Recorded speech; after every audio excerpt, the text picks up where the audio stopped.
SARVASAROPANISHAD Shanti Mantra. Om Sahanavavatu Sahanau Bhunaktu Sahaviryam Karavavahai Tejasvinavadhitamastu Ma Vidishavahai. Om Shanti Shanti Shanti. Om. May God protect us both together. May He nourish us both together. May we attain strength together. May what we learn be illumined us. May we not be dispute mutually. Om. Be peace, peace, peace. Sarvasara Upanishad is one of the smallest Upanishads. It disseminates the essence of all Upanishads in a sublimed format. All Upanishads have a mode of methodology for narration.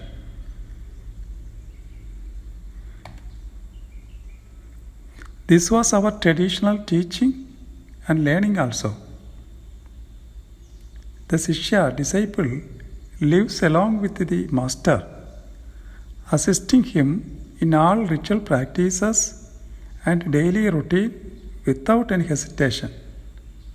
During this time of spiritual association, the master imparts the spiritual knowledge also.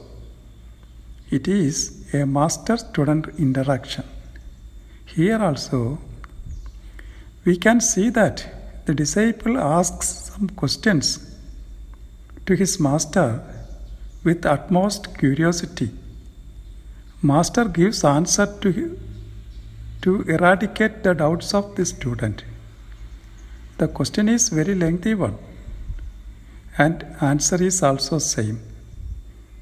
Om Bandhaha Katham Mokshaha Ka Vidya Ka Avidyedi Jagrat Swapna Sushuptam Turiyam Cha Katham Annamaya Pranamayo Manomayo Vijnanamayaha Anandamayaha Katham Karta Jivaha Kshetrajnaha Sakshi Kudasto Andiryami Katham Pratyekatma, Paramatma, Maya, Che iti Katham. These are the questions. What is bondage, Bandha? What is salvation, Moksha? What is Vidya, knowledge? And what is Avidya, ignorance? What are the states of Jagrat, Swapna, Sushupti and Turiya? What are the sheets of Annamaya, Pranamaya, Manomaya, Vijnanamaya and Anandamaya? What is Karta, doer? What is Jiva, individual self? What is Kshetrajna, knower of body?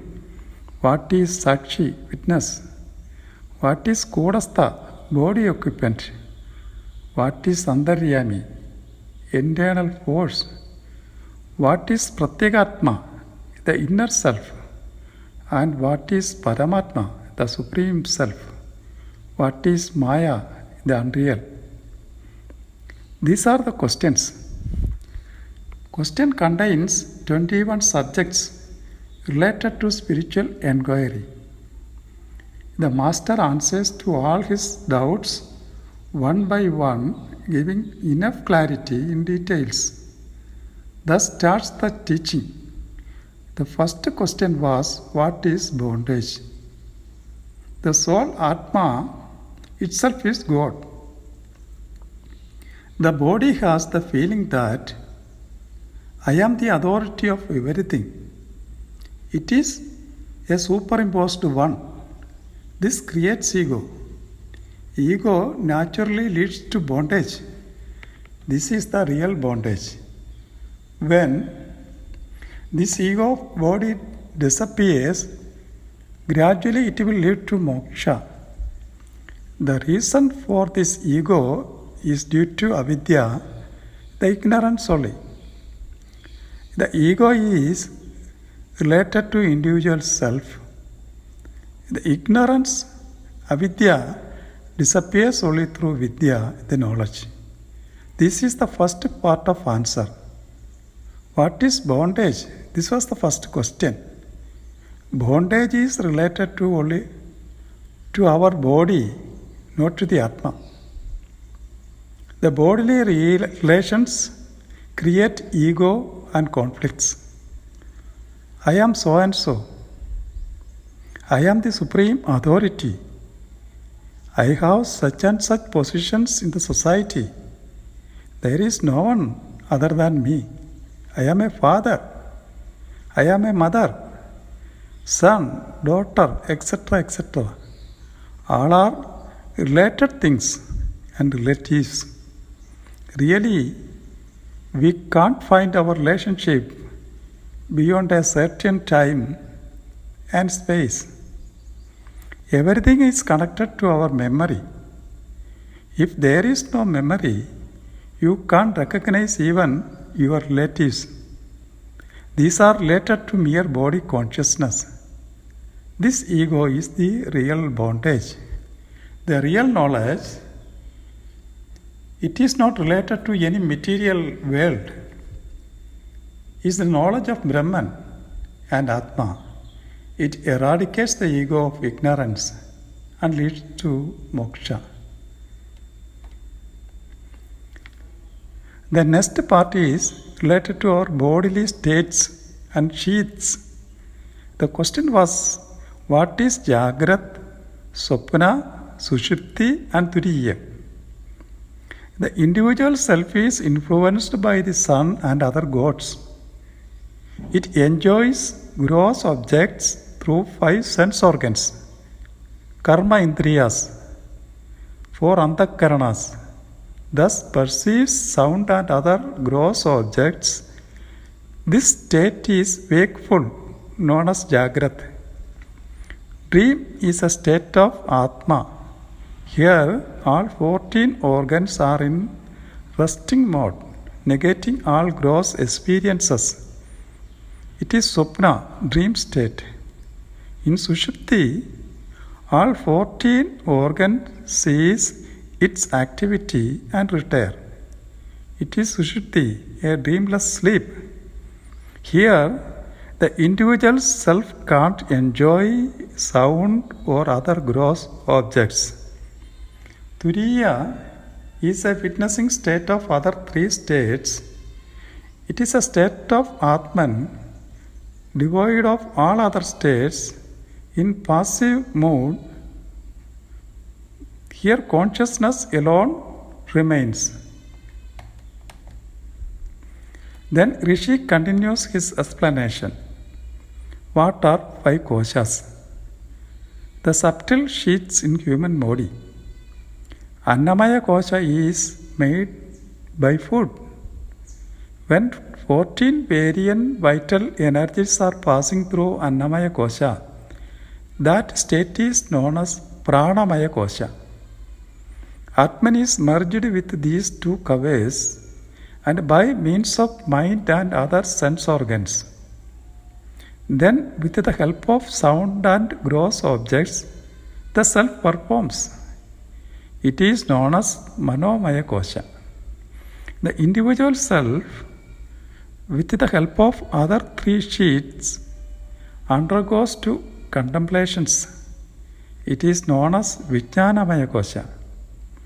All these 4 koshas remain with their own reason and nature related to Brahma, the Atman, is just like a big banyan tree in the form of a small seed. That state or condition of peace of bija in a seed is Anandamaya kosha. Here we can see that the master gives the picture of a human body and its subtle formation and functions. In Taittiriya Upanishad, we can see an elaborate discussion on these koshas. The master continues, Body is the saddle of pleasure and pain. When it seeks joy in desired objects, it experiences pleasure. Otherwise, it will become pain. The individual self always tries to overcome sorrows and to get sensual pleasures only. The individual self is engaged in different activities for this purpose. He is the doer, karta. Joy and sorrow both are contradictory and experienced through sense organs. Body is attached to good and bad effects of karmas of its previous birth, and it has effects in present life also. There is a union with past and present life. Life is a continuation. If the results of past birth are not yet received in the present birth, that individual self is known as unconditional one. It is known as jiva. It is obtained due to the results of past karmas. The master continues the talk about the other 5 subtle elements. There are 5 categories known as Panchavarga. One beginning with mind, other with prana, sattva, will, and fire. The ego possesses the attributes of the said 5 categories, does not die without the knowledge of self-attained one. That is self seen as indestructible and attributed to Atman, known as Linga Sharira, the subtle body and head's not. The consciousness manifested in individual self is known as Kshetrajna, the knower of body. Atma, the soul, is a witness. He remains without any origin and dissolution. The Atma is the cognizer of the appearance and disappearance of the knower, knowledge, and knowable, but lack of awareness of any manifestations, and this luminous stuff is called Sakshi, the witness. In the brain of all beings and stuff, from Brahma to Ant, the small creature, without any differentiation, and what is remaining even after the disappearance of body is known as Kudastha. Atma shines and appears itself as interwoven in all objects, like a thread through beads. In the 7th chapter of Bhagavad Gita, we can see such a related metaphor. Mayi sarvamidam prodam sutre manigane iva. A thread is going through all beads. This thread is the connecting energy of all beings. This is known as Antaryami, the inner ruler. When the soul illuminates, it is known as Pratyekatma. He is of the nature of bliss and wisdom. It has no means of body. It is consciousness only. When the soul shines absolutely as golden one, without any limitations, and that is known as Tvam. Brahma is truth, knowledge, infinity, and pleasure also. Truth is indestructible. It is beyond time and space. It is above all names and forms. That is why it is known as indestructible, Avinashi. It has not any origin and dissolution. The Supreme Soul, Paramatma, is truth, knowledge, infinity, and pleasure. It is not at all influenced by time and space. It has no origin or end.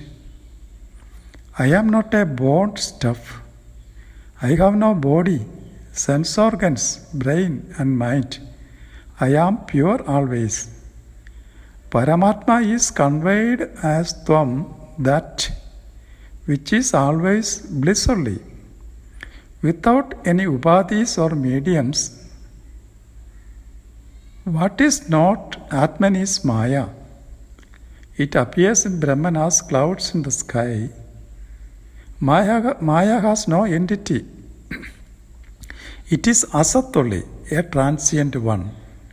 Pratyagatma Paramatma Maya Chedi Kadam. This was the last question. Master has clarified and cleared all doubts of disciple.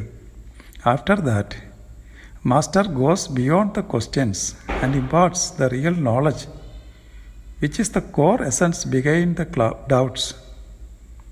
We can't define or relate this world in another way. This is the reality of this seen world. The ignorant and worldly people believe that this world is real one and it is truth only. It is difficult for them to understand the reality behind this world. I am not at all born one. I have no body, sense organs and mind. I am pure consciousness bliss only. I am always a witness. I am not at all an actor, doer or consumer. My existence gives energy, the Chaitanya to all beings.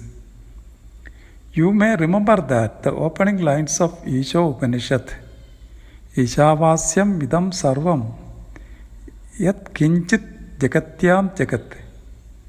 It is my presence that gives activities to all. There is no one other than me in this world. I only exist. The last verses of Sarvasaro Upanishad is very important revelation. Here Master reveals and defines who am I and what is my real nature. Sthanur nityaha sadanantaha shuddho jnanamayo amalaha atmaham sarva bhudanam vipu sakshi ina samshaya brahmaivaham sarva vedanta vedyam naham vedyam vyoma vadadi rupam rupam naham deho janma mrityu kudome naham chedaha shoga mohau kudome naham karta benta mokshau kudome ityupanishad. Sthanur nityaha, that means I am stable and eternal. Why I am stable? There is no space to move. I am absolute and complete, pervade everywhere. I am everlasting, eternal one. There is no origin or end. Sadanandaha, I am Sadanandaha. I am always experiencing the joy, pleasure and happiness. There is no worries for me. I am happy and cheerful always. Shuddho jnanamayo amalaha. I am pure, jnani, the knower and stainless. My nature is utmost purity. There is no stain at all. I am jnani. All knowledge originates from me. All rests in my knowledge. Atmaham sarva bhudanam vipuhu. I am Atma only, self only.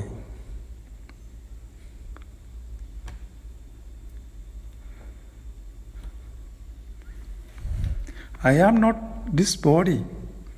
I am Lord of all beings and everything. There is none other than me, Sakshi ina samshaya. I am the witness of everything. I am a seer only. I don't participate or interfere in any actions of this material world. I am only a Sakshi, witness. There should not be an iota of any doubts. Brahmaivaham sarva vedanta vedyam. I am Brahma. I am Brahma only.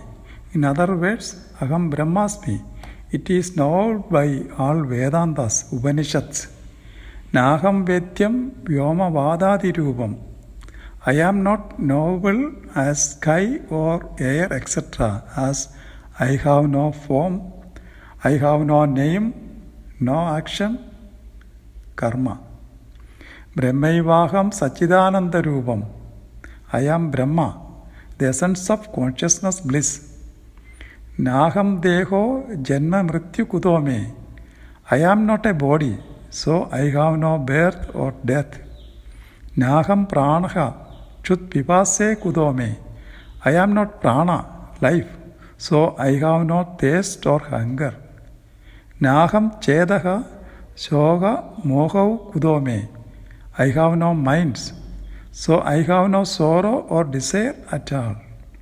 Naham karta bendha mokshau kudome. That means I am not a doer, so I have no bondage or salvation. This is proclaimed by Upanishad.